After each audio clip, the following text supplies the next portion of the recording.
नमस्कार, आप देख रहे हैं विशेष। मैं हूं श्वेता सिंह। देश में कुछ अजीब सा शुरू हो गया है। जेएनयू से नफरत की आग निकली थी, पूरे देश में फैल रही है। हम आपको विशेष में सबसे पहले दिखाते हैं कोलकाता के जादवपुर यूनिवर्सिटी से आई तस्वीरें, जिसमें जेएनयू से भी ज्यादा तीखे और राष्ट्र विरोधी नारे लगाए जा रहे हैं। इन नारों को सुनकर सोचिए कि जेएनयू की चिंगारी देश में कैसे आग लगा रही है। और कहीं ऐसा तो नहीं है कि इस मामले पर जो राजनीति हुई उसने देश विरोधी आवाजों को बल दे दिया है।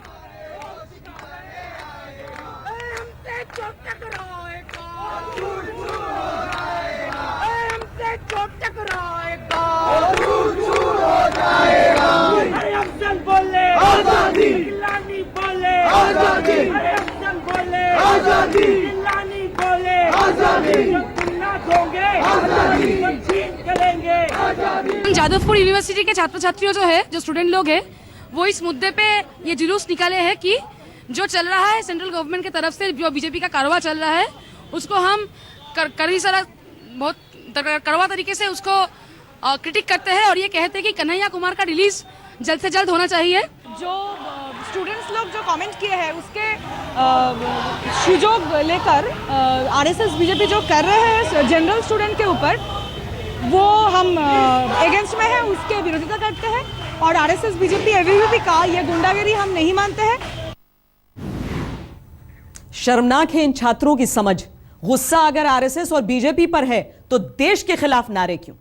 दिल्ली का जवाहरलाल नेहरू यूनिवर्सिटी देश विरोधी नारों के बीच एक हफ्ते से धधक रहा है। राजनीति भी पूरी हो रही है वहां पर। अब इसकी आग देश के अलग अलग हिस्सों में फैल रही है। बहुत खतरनाक है ये। सवाल है कि यह आग बुझेगी कब?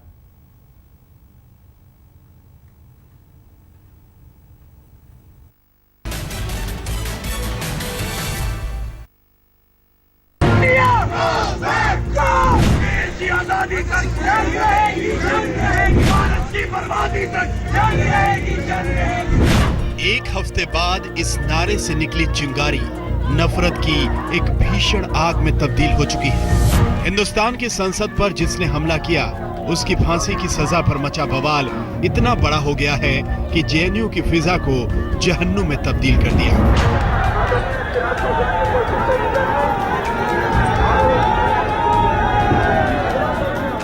देश विरोधी नारों के खिलाफ कहीं बीजेपी तो कहीं एबीवीपी तो कहीं बजरंग दल ने गुस्से का प्रदर्शन किया। जेएनयू में दिल तो पहले से टूटा है, अब बैरिकेड्स तोड़े गए। हमारी मांग है, जेएनयू में जो घटना घटी है वो एक राष्ट्र के खिलाफ साजिश है। ऐसे प्रकरण में जो लोग भी संलिप्त हैं, जो लोग भी इसमें पाए जाएं, उनके खिलाफ राजद्रोह का मुकदमा। नहीं तो पुलिस तो ऑलरेडी कार्रवाई कर रही है ना। पुलिस ने अभी केवल कन्हैया कुमार को गिरफ्तार किया है। कन्हैया कुमार नहीं, उसके साथ अमर खालिद, रूबिया, सादिया, ऐसे अनेकों लोग हैं जो यहाँ पर आकर के जेएनयू के अंदर राष्ट्रद्रोह के पक्ष में नारे लगाए हैं। वो जेल जाने चाहिए।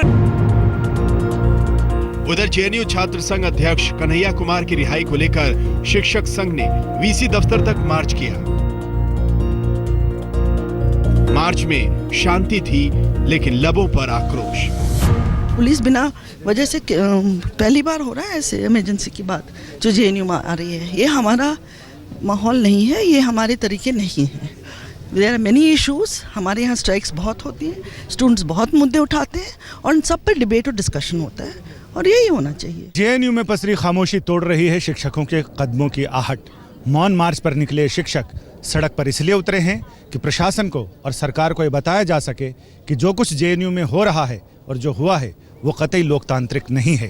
परिसर का माहौल कैसे सहज और सरल बनाया जाए पहले की तरह, उस कोशिश में लगे हैं शिक्षक भी और छात्र भी। लेकिन अंदर अंदर जो लावा सुलग रहा है उसे बुझाने की कोशिश कोई नहीं कर रहा।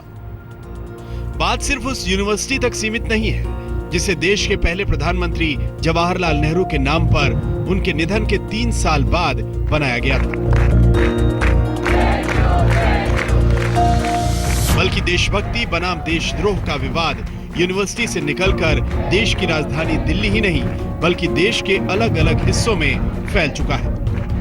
हम आपको आगे दिखाएंगे कि कैसे बीएचयू से लेकर दूसरे विश्वविद्यालयों में जेएनयू की आग धधक रही है और कैसे राजनीति की रोटियां इस पर सेकी जा रही हैं। लेकिन पहले बात उस जेएनयू की कर लेते हैं जहां 4 छात्रों को देश विरोधी नारे के मामले में खुफिया रिपोर्ट ने मास्टरमाइंड बताया है।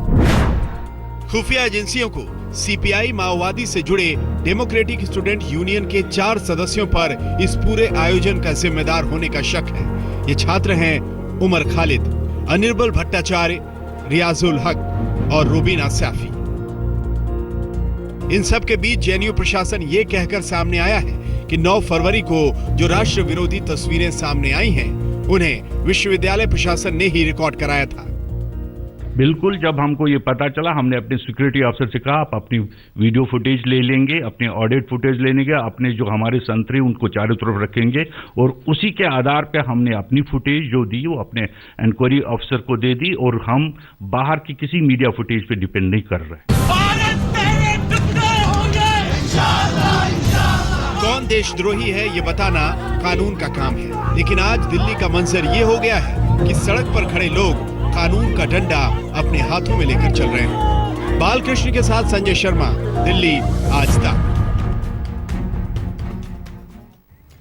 जेएनयू से निकली चिंगारी पूरे देश में नफरत की आग फैला रही है। पिछले मंगलवार को जेएनयू में देश विरोधी नारे लगे, इस बार कोलकाता के जाधवपुर यूनिवर्सिटी में लग रहे हैं। दूसरी तरफ बीएचयू से लेकर देश के दूसरे यूनिवर्सिटी और शहरों तक विरोध समर्थन का दौर शुरू हो गया है।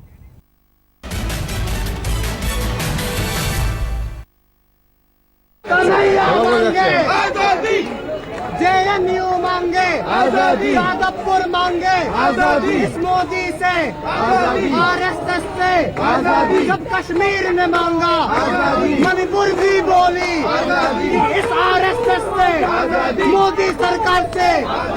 जो आग दिल्ली में जवाहरलाल नेहरू यूनिवर्सिटी में लगी थी, वही आग हफ्ते भर बाद पश्चिम बंगाल की जाधवपुर यूनिवर्सिटी में लगी, जब यहाँ सैकड़ों की संख्या में लड़के जेएनयू जैसा ही नारा लगाने लगे। आजादी, आजादी, आजादी,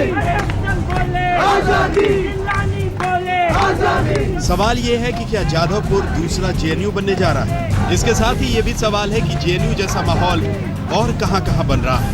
भारत तेरे टुकड़े होंगे इंशाअल्लाह, इंशाअल्लाह।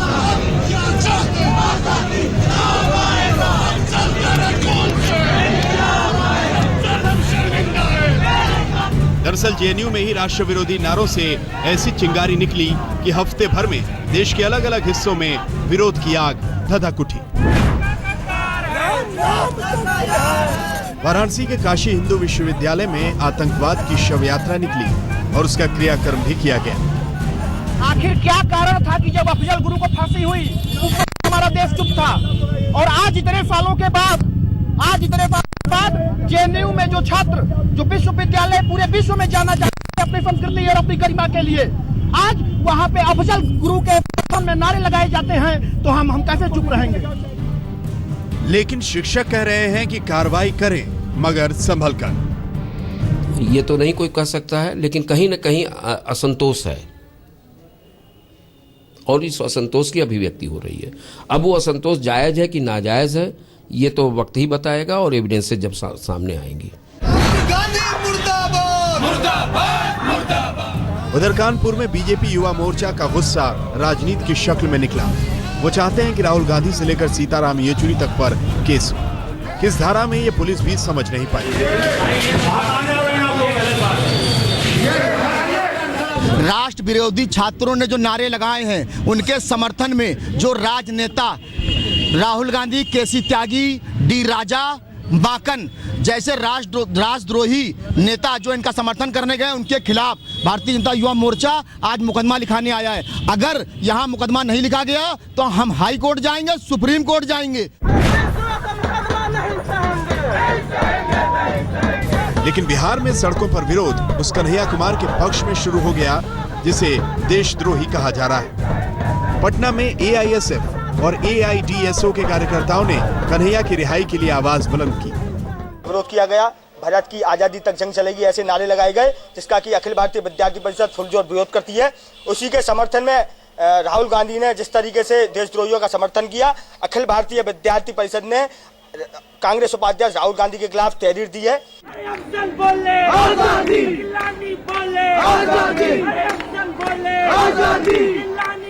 यानी आग देश के अलग अलग हिस्सों में फैल चुकी है। अगर जल्दी नहीं बुझाई गई तो इसकी आंच न जाने किस किस को झुलसाएगी। आज तक ब्यूरो। जेएनयू विवाद पर पीएम की चुप्पी टूटी तो कैसे, दिखाएंगे इस ब्रेक के बाद। आप देखते रहिए विशेष। जेएनयू विवाद पर नफरत की आग इतनी बढ़ी कि राजनीतिक रोटियां सेंकी जा रही हैं। किसी ने देशभक्ति का मुलम्मा चढ़ाया, किसी को बोलने की आजादी के नाम पर राष्ट्र विरोधी नारे सुनाई नहीं पड़ रहे हैं। सत्ता पक्ष और विपक्ष के तमाम बड़े नेताओं का वार पलटवार जारी है।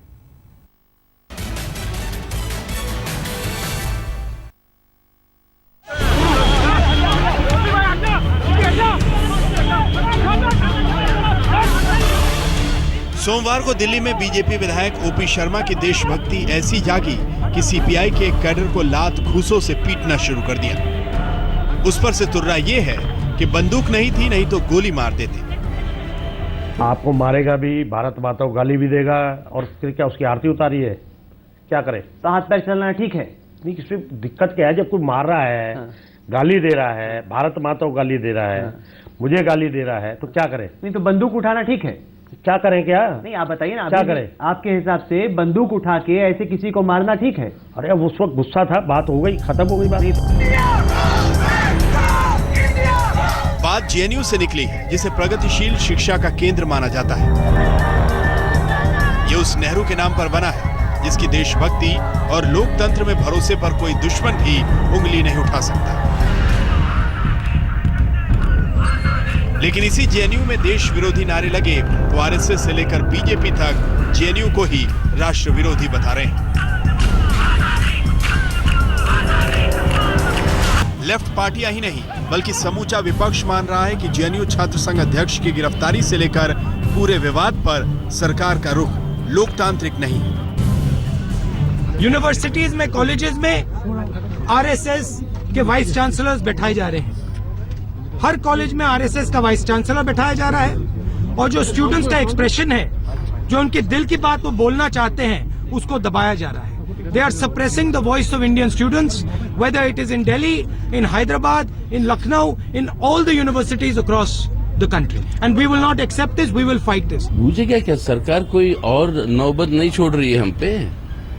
सरकार जिस तरीके से काम करवा रही है सरकार की निगरानी में, और यही सवाल हम सीधा प्रधानमंत्री से पूछना चाहेंगे, ये सरकार कर क्या रही है, किन किन लोगों को प्रोत्साहन दे रही है, और किस तरीके से देश के अंदर ये आतंक फैल रहा है। हद तो ये हो गई कि देशभक्ति बनाम देशद्रोह पर सड़क से लेकर अदालत परिसर तक हर कोई अपनी तरह से फैसला सुना रहा है। बीजेपी विधायक ने सीबीआई के कैडर को पीटा तो वकीलों ने पत्रकारों तक को नहीं बख्शा। सरकार कहती है जांच जारी। अभी दिल्ली पुलिस कमिश्नर ने मुझे बताया है कि इस मामले में केस दर्ज हो चुका है और उसकी इन्वेस्टिगेशन जारी है और लोगों को आइडेंटिफाई करके जो भी कानून के मुताबिक कार्रवाई हो वो की जाएगी। अब लोकतंत्र का चौथा खंभा भी पूछ रहा है कि कौन देशभक्त है और कौन देशद्रोही। क्या इसका फैसला सड़क चलते लोग करेंगे या कानून व्यवस्था का राज चलेगा? आज तक ब्यूरो। विशेष में इतना ही। देश और दुनिया की बाकी खबरों के लिए आप देखते रहिए आज तक। हिट एंड रन मामले में सलमान खान को थोड़ी और राहत मिल गई है। सुप्रीम कोर्ट ने सलमान के खिलाफ जनहित याचिका को खारिज कर दिया है। याचिका में इस मामले की सीबीआई जांच की मांग की गई थी।